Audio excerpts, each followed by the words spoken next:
అందరికీ నమస్తే. ఆంధ్రనాయక శతకాన్ని మొదలు పెడతాను.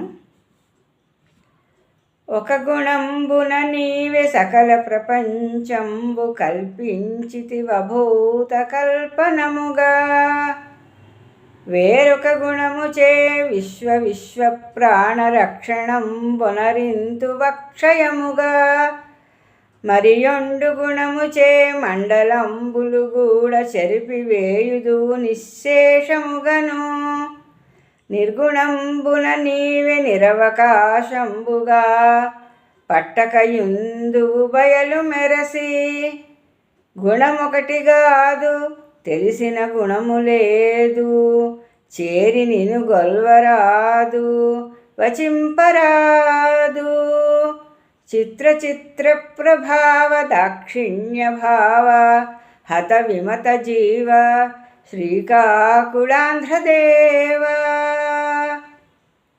ఒక గుణంబున నీవే సకల ప్రపంచంబు కల్పించితివి అభూత కల్పనముగా. అభూత కల్పనము అంటే ఎక్కడా లేనిది కల్పించడం అన్నమాట. అంటే ఇదివరకు లేనిది, భూతకాలంలో లేనిది, అంటే ఇదివరకు ఎక్కడా లేని విధంగా కల్పిస్తావు. ఇప్పుడు ఒక గుణంతో, ఇప్పుడు ఇక్కడ గుణాలు అని చెప్తున్నాడు కవి. ఆ గుణములు ఏమిటి అంటే సత్వగుణము, రజోగుణము, తమోగుణము. ఈ మూడు గుణాలు కూడా మానవుల్లో ఉంటూ ఉంటాయి.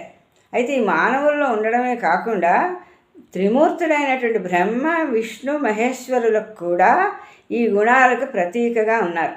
అవి ఏమిటి అంటే ఒక గుణం సత్వగుణం కదా, ఆ సత్వగుణం విష్ణుమూర్తి దగ్గరే ఉంటుంది ఎప్పుడు. అతను సత్వగుణ ప్రధానుడు. రజోగుణం బ్రహ్మదేవుడిది, అలాగే ఈశ్వరుడిది తమోగుణం. ఈ మూడు గుణాలు ఆ ముగ్గురికి ఉండటం వలన రజోగుణంతో నువ్వు ఈ ప్రపంచాన్ని అంతటినీ కూడా కల్పిస్తూ ఉంటావు, ఇదివరకు ఎప్పుడు లేని రకంగా. అంటే బ్రహ్మదేవుడి రూపంలో బ్రహ్మ విష్ణు మహేశ్వరులు అందరూ కూడా ఆది పరబ్రహ్మమూర్తి, మూడు కలిసి. ఆ ముగ్గురికి మూడు గుణాలు ఉండటం వలన రకరకాల పనులు చేస్తూ ఉంటారు. రజోగుణ ప్రధానుడైనటువంటి బ్రహ్మదేవుడి చేత ఈ సృష్టి అంతా సృష్టింపబడుతూ ఉంటుంది. తర్వాత వేరొక గుణముచే విశ్వ ప్రాణ రక్షణం బొనరింతు అక్షయముగా. ఇంకొక గుణం అదే సత్వగుణం. ఆ సత్వగుణంతో నువ్వేం చేస్తూ ఉంటావు? విశ్వంలో ఉండేటటువంటి విశ్వాలన్నింటినీ, లోకాలన్నింటినీ కూడా రక్షిస్తూ ఉంటావు. ఆ రక్షిస్తూ ఎప్పుడూ కూడా కాపాడుతూ నాశనం లేకుండా చూస్తూ ఉంటావు. ఎప్పుడు? సత్వగుణ ప్రధానుడుగా ఉన్నప్పుడు, ఆ విష్ణుమూర్తి రూపంలో. మరియొండు గుణముచే మండలంబులు గూడ చెరిపివేయుదువు నిశ్శేషముగాను. మరొక గుణం ఉంది, తమోగుణం. ఆ తమోగుణం ప్రధానంగా ఉన్నవాడు ఈశ్వరుడు. ఆ ఈశ్వరుడి రూపంలో లయకారుడైనటువంటి అతని వలన ఈ లోకాలన్నీ కూడా నశించబడతాయి, అంటే నశింపచేయబడతాయి. ఆయన తాండవ నృత్యాన్ని ఆడుతూ ఉంటాడు ప్రళయ వేళ. అప్పుడు సప్త సముద్రాలు పొంగిపోతాయి, భూమి బీటలు వేసేస్తుంది, ఆకాశం పిడుగులు వర్షిస్తుంది, కోటి సూర్యులు ఉదయిస్తారు. ఆ రకంగా మొత్తం ప్రళయం సంభవిస్తుంది. అలా ప్రళయం సంభవించిన ఎప్పుడు ఏమవుతుందంటే దేశాలే పూర్తిగా తుడిచిపెట్టుకుపోతాయి. మనం కూడా ప్రకృతి వైపరీత్యాలు వచ్చినప్పుడు చూస్తూ ఉంటాం, సునామీ అంటారు. ఆ సునామీ వచ్చినప్పుడు ఏం జరుగుతుంది? ఏకంగా ఒక పల్లెకి పల్లె, పట్టణానికి పట్టణమే పూర్తిగా రూపుమాసిపోతుంది. అలాగే అగ్నిపర్వతం పేలుతూ ఉంటుంది. అగ్నిపర్వతం పేలి లావా ప్రవహించినప్పుడు మొత్తం అక్కడ చుట్టుపక్కల ఉన్న అంతా నశించిపోతుంది. ఈ రకంగా ప్రకృతి ఉత్పాతాలని వస్తూ ఉంటాయి అప్పుడప్పుడు జనక్షయం జరగడం కోసం. ఆ జనక్షయాన్ని కలిగించేది ఎవరు అంటే ఆ ఈశ్వరుడు. అతని యొక్క తమోగుణం ప్రధానంగా ఉండడం వలన ఇవన్నీ కూడా నశించిపోతూ ఉంటాయి. అంచేత ఇక్కడ సత్వరజస్తమో గుణాలు మూడు ప్రధానంగా ఉన్నటువంటి ముగ్గురు కూడా ఈ మూడు రకాల పనుల్ని చేస్తూ ఉంటారు. ఒకరు సృష్టిస్తారు, ఒకరు రక్షిస్తారు, ఒకరు లయం చేస్తారు. ఇంకా నిర్గుణంబున నీవి నిరవకాశంబుగా పట్టకయుందువు బయలు మెరిసి. ఈ మూడు గుణాలు కూడా లేనటువంటి ఆది పరబ్రహ్మమూర్తివి నువ్వు. ఈ మూడు గుణాలు ఎప్పుడు వస్తాయి? జగత్తును సృష్టించినప్పుడు కలుగుతాయి మీలో. అలాగా సృష్టి లేకుండా మొత్తం ప్రళయం వచ్చి అంతా కప్పబడిపోయినప్పుడు నువ్వు ఆ ప్రళయ జలధి లోపల నిర్గుణుడవై వెలుగొందుతూ ఉంటావు ఒక జ్యోతి రూపంలో. అప్పుడు నిన్నెవ్వరూ కూడా గుర్తించలేరు, నిన్నెవరూ కూడా పట్టుకోలేరు. నిర్గుణమున నీవి నిరవకాశంబుగా పట్టకయుందువు బయలుమరిసి. అంటే లోకంలో ఎక్కడా కూడా ఎవరికీ కూడా దొరకకుండా ఒక జ్యోతి రూపంలో ఆ నిర్గుణ ఆకారంలో వెలుగుతూ ఉంటావు. అందు గురించి గుణం ఒకటి కాదు, నీ దగ్గర ఉండేది ఒక్క గుణం లేదు, ఎన్నో గుణాలు ఉన్నాయి. తెలిసిన గుణము లేదు, ఇది ఉంది నీ దగ్గర ఇది లేదు అని చెప్పడానికి లేదు. చేరి నిన్ను కొల్వరాదు వచింపరాదు. నీ దగ్గరికి వచ్చి నిన్ను సేవించాలంటే కూడా ఎవరికి సాధ్యం కాదు. ఎంతటి పుణ్యం చేసుకుంటేనో ఆ పదం లభిస్తుంది. అందుచేత ఎవ్వరూ కూడా నిన్ను చేరుకోలేరు, నిన్ను వచింపరాదు అంటే నీ గురించి చెప్పడానికి కూడా సాధ్యం కాదు. ఆ 1000 తలలు ఉన్నటువంటి ఆదిశేషుడు, 2000 నాలుకలు ఉన్నాయి అతను కూడా నిన్ను వర్ణించలేడు. బ్రహ్మకి 4 ముఖాలు ఉన్నాయి, ఆయన కూడా నిన్ను వర్ణించలేడు. అటువంటి మహానుభావుడివి, ఆది పరబ్రహ్మ మూర్తివిగా ఉంటావు నువ్వు. తర్వాత పైన చెప్పినట్లుగా త్రిగుణాలతో రూపుదాల్చి ఈ సృష్టి స్థితి లయాల్ని చేస్తూ ఉంటావు అంటూ ఈ పద్యంలో చెప్పాడు. ఆ తర్వాత జీవిని జీవి భక్షింపజేసితి వింతే కాని కొనిపెట్టిన చేతనులకెల్లా చేసినంత భుజింప చేసిన వింతే కాకెక్కువలెవ్వరికిచ్చినావు కర్మసూత్రంబున కట్టి త్రిప్పెదవుగా కిచ్చనొక్కని పోవనిచ్చినావే వ్యసంపృథకృతుల వేరుబెట్టితివిగా కందరికైకమచ్చమిడినావే తెలిసని రక్షకత్వంబు దేవదేవా వేరగతి లేక నిన్ను సేవింపవలసే చిత్ర ప్రభావ దాక్షిణ్య భావ హత విమత జీవ శ్రీకాకుళాంధ్రదేవ.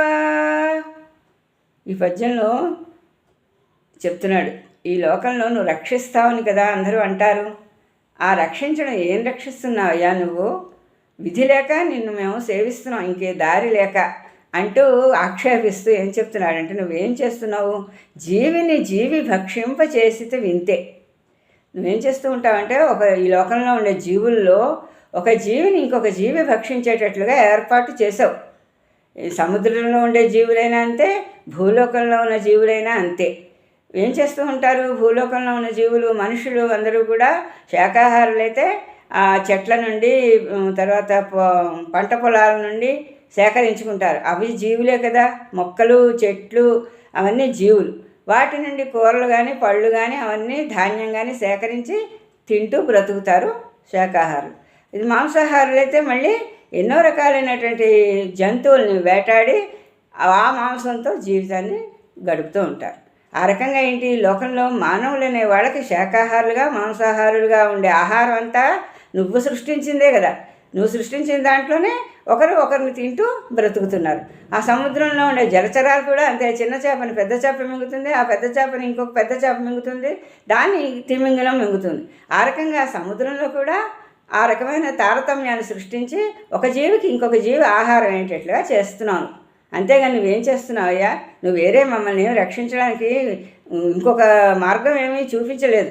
ఇక్కడున్న వాటినే తింటూ ఆ రకంగా జీవిస్తున్నారు. శాకాహారులుగానో మాంసాహారులుగానో జీవిస్తున్నారు ఆ సృష్టిలో ఉన్న వాటిని తింటూ. అంతేగాని నువ్వు వేరే ఒక పదార్థాన్ని సృష్టించి ఇది తినండి అంటూ కొంత వెల కట్టి ఆ వెలతో నువ్వు తెచ్చి మాకు ఇవ్వటం లేదు కదా. నువ్వు సృష్టించినవే మేము తింటున్నాం అంతే.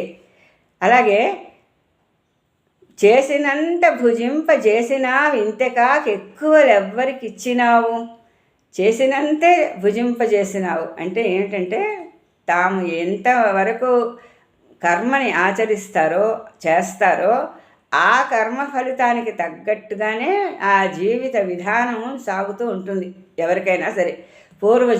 జన్మలలో చేసినటువంటి ఆ కర్మతోటి ఈ జన్మలో అన్నింటినీ అనుభవిస్తారు. అంటే భోజనం కానివ్వండి, వస్త్రాలు కానివ్వండి, సంపదలు కానివ్వండి, ఏదైనా సరే ఈ లోకంలో ఈ జన్మలో లభిస్తున్నాయి అంటే ఇదివరకు చేసిన కర్మ ఫలితం వల్ల. అందువల్ల ఏంటి, ఎవరు ఎంత చేసుకుంటే అంతే లభిస్తూ ఉంటుంది. చేసుకున్న వారికి చేసుకున్నంత మహదేవ అన్నారు. అందుకే ఆ రకంగా ఏంటంటే చేసినంత భుజింపజేసినావు. ఎంతవరకు మేము అర్హత సంపాదించుకున్నావో మా కర్మల ద్వారా అంతవరకు మాకు వచ్చేటట్టు చేస్తున్నావు. అంతేగాని ఇంక ఎక్కువ తక్కువ ఎవరికి చేయటం లేదు కదా. నువ్వు మేము చేసుకున్నవే మేము అనుభవిస్తున్నాం. కర్మసూత్రమున కట్టి త్రిప్పెదవుగాక ఇచ్చనొక్కని బోవనిచ్చినావే. కర్మసూత్రంతో బంధించి ఉంచావు అందరినీ కూడా. ఆ కర్మసూత్రం ఏంటి? సంచితం కావచ్చు, ప్రారంధం కావచ్చు. సంచితం అంటే పూర్వజన్మల నుండి వచ్చిన కర్మ, ప్రారంధం అంటే ఈ జన్మలో చేసినటువంటి కర్మ. ఈ రెండు కర్మ సూత్రాల్లోని బంధించేసావు జీవులన్నింటినీ. ఎవరి ఇష్టం వచ్చినట్లు వాళ్ళు బ్రతకటానికి లేదు. నేను ఈ విధంగా ఉంటాను, నాకు ఇష్టం ఇలా ఉంది అని అనుకోవడానికి జీవికి అధికారం లేదు. ఏమెందుకు లేదు అంటే వాళ్ళు చేసిన కర్మ వాళ్ళని నడిపిస్తుంది.